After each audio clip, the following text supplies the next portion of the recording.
Good morning. Now, in the last lecture, we have seen small revision type lecture. Now, moving on to our topics which are remaining, that is from the chapter transducer and sensor, which is our last chapter, and hardly some points are remaining, 4 or 5 pages. By the next week we will cover all our 100% syllabus. उसमें भी जो छोटा छोटा part है जो रह गया है वो हम लोग बाद में देखेंगे अलॉन्ग विद द रिवीजन. अभी हम लोग क्या देखने जा रहे हैं, तो आगे वाला एक सेंसर जो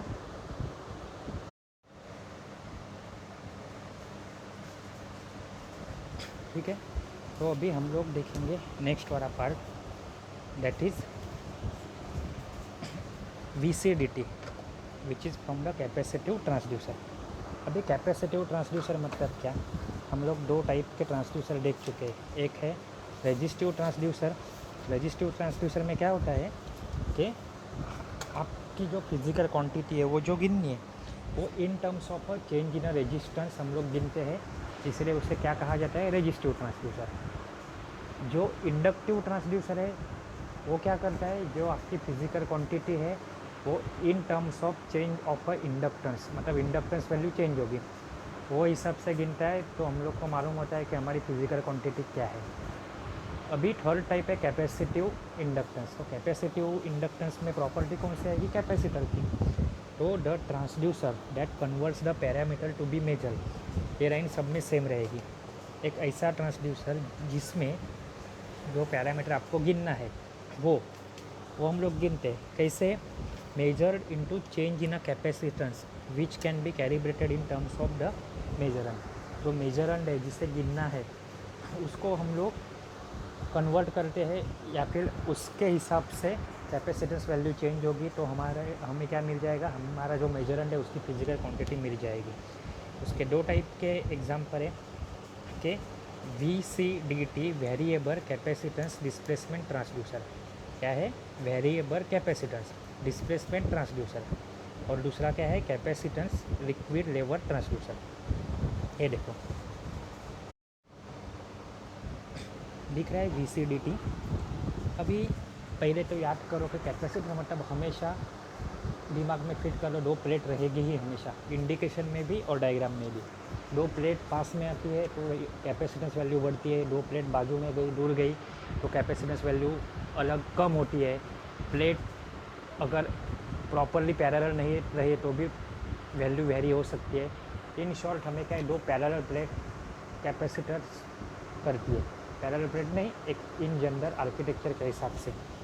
तो यहाँ पे पहले डायग्राम देखो, फिर हम लोग थ्योरी देखते हैं.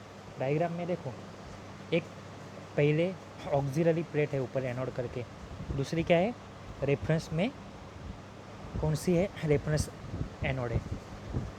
उसको इनपुट दिया जा रहा है कुछ तो, और जो मेजरेंट है वो क्या है, एक लिक्विड की टैंक जैसी है जिसमें एच करके हाइट इंडिकेट की है. डायग्राम दी जा सकती है आपको एग्ज़ाम में, और कुछ चीज़ें ब्लैंक रख दी जाएगी, और ब्लैंक चीज़ें कौन सी है ये आपको स्पेसिफाई करनी है. या फिर थ्योरेटिकल एग्ज़ाम होगी तो थ्योरेटिकल में इसका पूरा एक्सप्लेनेशन आपको लिखना है. अभी measurand of a liquid level in tank important function in a many industrial process. हर ये क्यों चाहिए हमें, कोई तो चीज़ ऐसे ही नहीं बनती. इंडस्ट्री में बहुत सारे लिक्विड रहते हैं, वो हर टाइम आप हाथ से गिनोगे नहीं, या फिर हर टाइम कैसे गिनोगे, तो वो गिनने ही calculation of the measurand is the important process. The capacitive voltage divider method uses changes in a capacitive plate distance. दिख रही है सामने प्लेट, P1 P2 नाम की प्लेट है. याद करो अच्छे से, आपको लिखना है P1 P2, दो प्लेट निकाल के छोड़ नहीं देना है. P1 P2, क्योंकि P1 P2 क्या है, जब आप राइटिंग में लिखोगे तो P1 P2 क्या है, दो पैरेलल प्लेट है. अभी the other plate is fix parallel to the surface of the liquid. एक प्लेट है फिक्स और एक क्या है, चेंज होने वाली है. A system using this approach is shown. जो अप्रोच है ये कहाँ पे दिख रहा है, हमें 5.4 में दिख रहा है. This uses N auxiliary plate P1. P1 देखो डायग्राम में कहाँ पे है एट अ फिक्स डिस्टेंस. जो ऑक्सिलरी प्लेट है वो क्या है, फिक्स डिस्टेंस पे above the reference electrode P2। P2 के कंपैरिजन में P2 है, P2 के ऊपर P1 फिक्स कर दी है। अभी देखो जैसे भी लिक्विड की लेवल बढ़ेगी, 2 electrodes are electrically insulated from each other. 2 electrode है वो इलेक्ट्रिकली इंसुलेटेड किया है, नहीं तो क्या हो जाएंगे, वो शॉर्ट हो सकते हैं। AC voltage is applied between the liquid and the electrode. AC voltage apply किया है, हाँ कहाँ पे किया है, दिख रहा है सबका सामने आपको इनपुट। अभी अगर जो इनपुट वोल्टेज दिया है, पानी की लेवल बढ़ती है तो क्या करेंगे, जो रेफरेंस एनोड है उसको मूव करेगी वो। पानी कम होता है तो रेफरेंस इलेक्ट्रोड कहाँ पे आएगा, नीचे आएगा। मतलब 2 पैरेलल प्लेट कौन सी, P1 P2, उनके यहाँ पे P1 से लेके P2 का डिस्टेंस बढ़ जाएगा। क्यों, लेवल कम हो रही है। लेवल ज़्यादा हो रही है तो क्या होगा, P2 ऊपर शिफ्ट होगी उसके साथ तैर के, यानी P1 और P2 क्लोज आ जाएंगे। तो भी आपकी कैपेसिटेंस की वैल्यू चेंज होगी, क्योंकि कैपेसिटेंस क्या है, 2 पैरेलल प्लेट रहती है, उनके डिस्टेंस, उनके बीच में स्पेसिंग क्या है, डाइलेक्ट्रिक मटेरियल क्या है, वो कितने रिजिड बॉडी पे प्लेस्ड है, ये सारी चीज़ों के हिसाब से क्या होता है, कैपेसिटेंस गिना जाता है। The potential of a electrode P2 is given by E0 is equal to EI.C1 यानी multiplication C1 divide by C1 plus C2। इतना लिखना है, वर्किंग कैसे आपको समझ में आया। ये हो गया कैपेसिटिव। अभी नेक्स्ट है photo electric. Photo, the photo electric effect is the phenomena of emission of electron. Photo effect क्या है, एमिशन। एमिशन मतलब अंदर आना के बाहर जाना, तो बाहर जाना, लेकिन क्या बाहर जा रहा है, इलेक्ट्रॉन।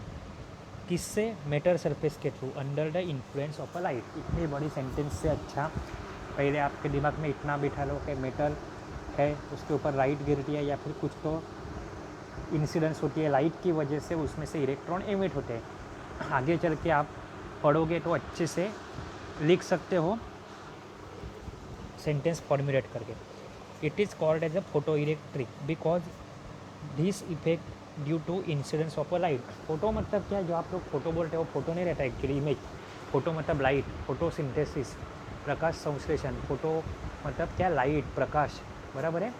इसके लिए उसे फ़ोटो बोलते हैं। क्योंकि फ़ोटो क्यों आता है, अगर कोई ऑब्जेक्ट के ऊपर लाइट गिरती है तो ही वो फ़ोटो आ सकता है। अंधेरे में फ़ोटो आता है क्या, नहीं। अंधेरे में फ़ोटो आने के लिए भी फ्लैश गिरना होता है। लाइट क्या है, लाइट जहाँ पे गिरते हैं वहाँ से जो इमेज बनती है, लेकिन वो लाइट इमेज क्यों बन रही है, लाइट की हेल्प से, तो इसलिए उसको क्या बोलते हैं, फ़ोटो। ये एक टर्मिनोलॉजी हो गई है, लेकिन एक्चुअल वर्ड क्या है, इमेज। और फोटो मतलब क्या है, light. The emission of a electron from matter और फोटो एमिसिव मटेरियल। इलेक्ट्रॉन का एमिशन, लेकिन कहाँ से, वो फोटो एमिसिव मटेरियल भी हो सकता है, फिर मैटर भी हो सकता है। व्हेन इल्यूमिनेटेड बाय लाइट, उसके ऊपर लाइट गिरता है तो suitable wavelength of a suitable wavelength, proper wavelength की, तो जो उसमें से इलेक्ट्रॉन बाहर आते हैं, मतलब मैटर है उसके ऊपर प्रॉपर वेवलेंथ की लाइट गिर रही है तो उसमें से इलेक्ट्रॉन बाहर आते हैं, एमिट होते हैं, तो वो क्या है, फोटो इलेक्ट्रिक इफेक्ट।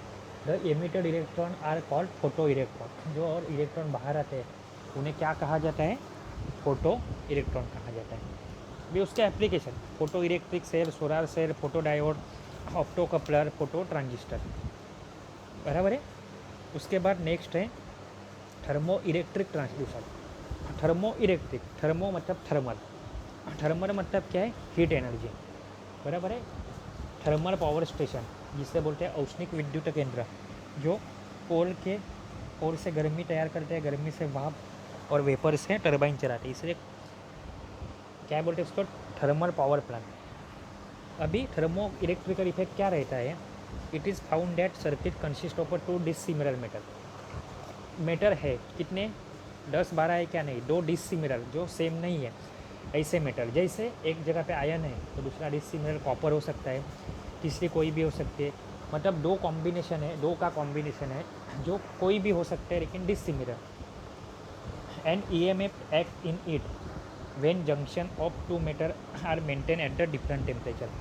मतलब दोनों का जंक्शन, दो अलग अलग टाइप की वायर जॉइन की है, और जो जंक्शन है वो कोई लिक्विड में प्लेस करते हैं तो टेम्परेचर के हिसाब से उनमें इलेक्ट्रॉनिक पोटेंशियल जनरेट होता है। When junction of 2 dissimilar metal are kept at a different temperature, ये डिफरेंट टेम्परेचर पे प्रेस करते हैं, and EMF is produce and this is called as a thermo electric effect. Thermo मतलब thermal मतलब गर्मी से, तो टेम्परेचर आ गया।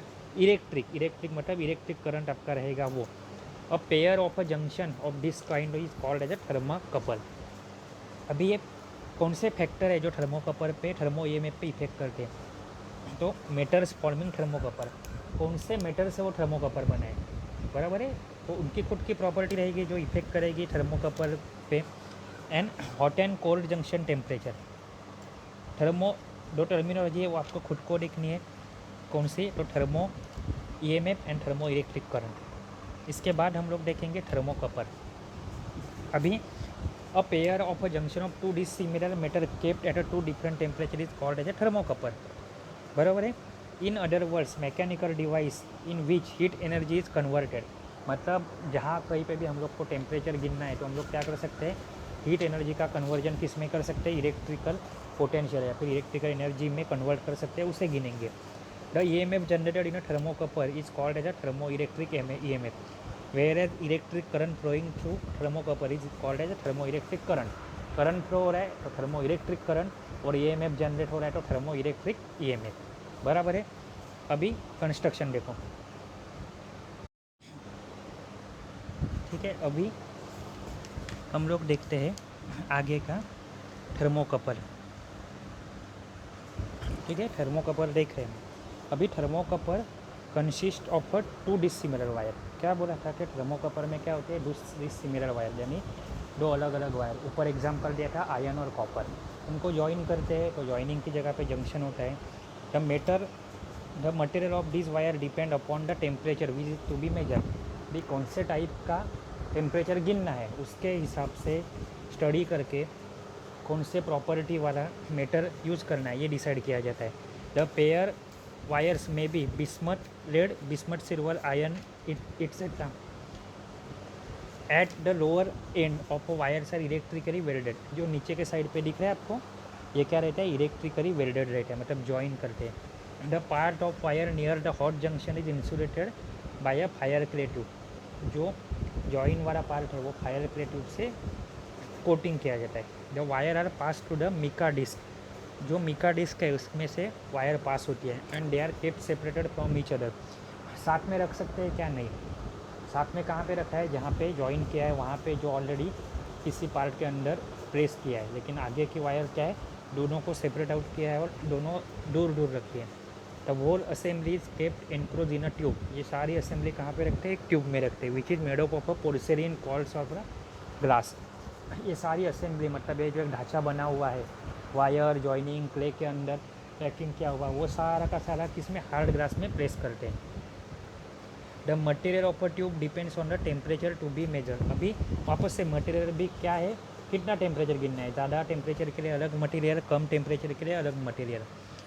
The tube is sealed in a wooden box cover, on this cover terminal are fitted, ऊपर दिख रहे हैं दो terminal wire which form a thermocouple, मतलब इन शॉर्ट क्या होगा, ये हम लोग किसी चीज़ में प्रेस करेंगे तो वो हीट एनर्जी गेन करेगा, हीट एनर्जी जाएगी जंक्शन को, जंक्शन किसका है, टू डिसिमिलर मेटर का, डूस, और प्रॉपर्टी के हिसाब से क्या है, डिसिमिलर जंक्शन को हीट एनर्जी प्रोवाइड की तो वो क्या करता है, electromotive potential, electromotive force potential या फिर करंट जनरेट करता है। वो जनरेट किया हुआ करंट हम लोग गिन के हीट कितना है वो प्रोपोर्शन में हम लोग मेजर कर सकते हैं, बराबर है। They are in are the same material as the elements of the same of the thermocouple, they act as a cold junction. Working, the thermocouple can be used as a thermoelectric thermometer for the measurement of a temperature, temperature गिनना है। This is immersed in a liquid, liquid में press करते हैं। Air it is press touching the material, या फिर कोई material को touch करते हैं। और sensitive potentiometer is use for measuring the thermo EMF, और जो ईएमएफ जनरेट होगा वो गिनने के लिए क्या है, सेंसिटिव पोटेंशियोमीटर। नॉर्मल पोटेंशियोमीटर चलेगा क्या, नहीं, नहीं तो अगर ईएमएफ स्मॉल अमाउंट पे जनरेट हुआ तो वो कैलकुलेट नहीं दिखाएगा हमें, तो उसके लिए क्या है, सेंसिटिव ईएमएफ को मेजर करने की, ईएमएफ को मेजर करने के लिए सेंसिटिव पोटेंशियोमीटर यूज करते हैं। If we know the thermo EMF we can find out the temperature by plotting the graph of the thermo EMF against the temperature. Normally galvanometer is calibrated to read the temperature directly connected between the two leads. समझा ये क्या है वो। अभी next lecture में हम लोग देखेंगे piezo electric transducer PN photo diode transducer and photo transistor transducer. आगे के 2 लेक्चर में मिलके अपना ये सिलेबस ख़त्म हो जाएगा। ठीक है, अच्छे से पढ़ो, कुछ भी डाउट है तो पूछो। अटेंडेंस जिनकी नहीं है उनको टर्म वर्क के मार्क में प्रॉब्लम आ सकता है। कई बार आपको बोला है लेक्चर देखने के लिए, अभी 2 महीने ऑलमोस्ट हो चुके हैं। हमारे लिए नहीं, खुद के लिए तो एटलीस्ट लेक्चर देख लिया करो। Thank you.